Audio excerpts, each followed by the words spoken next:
ومؤخرا خرج اسم راشفورد كخيار أول، واللاعب جاهز لخطوة وبيحلم بها، وقدم طلب رسمي لإدارة اليونايتد لتسهيل رحيله.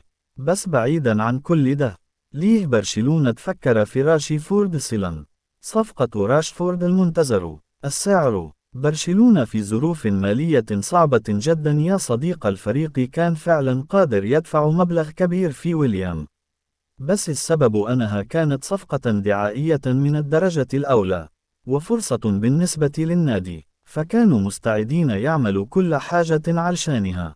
رغم أن فنيا برشلونة ما كانش محتاج جناح أساسي في التشكيل بعد الموسم الخارق لرافينيا. برشلونة محتاج جناح بديل، ومن هنا تيجي فضلية رشح اللاعب متاح للبيع ب40 مليون يورو، ومالوش مكان في اليونايتد ولو أصر على الرحيل إعارة لبرشلونة في دارة اليونايتد هتوافق برضو علشان تخلص من راكبه ومشاكله. لو رفض العروض وكمل مع الفريق لان هيبقى متاح إعارة ب10 مليون يورو بس.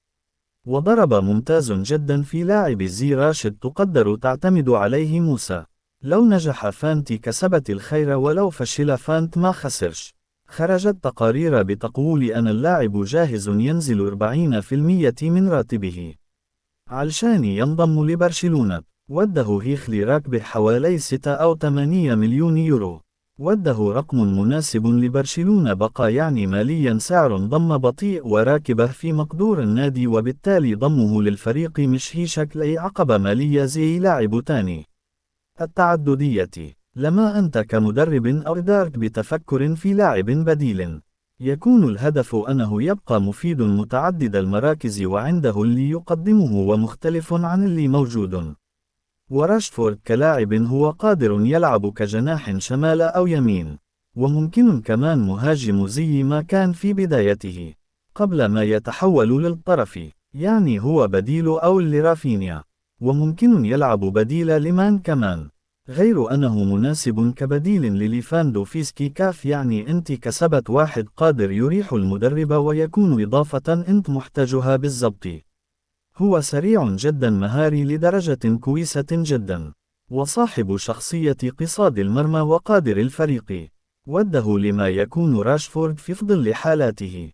لان في حالة بيكون فيها أسوأ لاعب في الملعب، بيشل المدرب والجماهير وزميله، سواء باحتفاز كثير بالكرة أو قرارات متخلفة أو حتى إهدار للفرص غريب بشكل غريب. وبرشلونة مراهن على الجزء الأول من اللاعب إظهار قدرات خاصة مع برشلونة في تطوير اللعيبة أو إخراج أفضل نسخة منهم لدرجة حرفيا. هم ما كانوش متخيلين نفسهم يعملوا كده. يعني رافينيا مسلم قدم أفضل موسم في مسيرته معه في توصيف جديد ودوار تكتيكية جديد.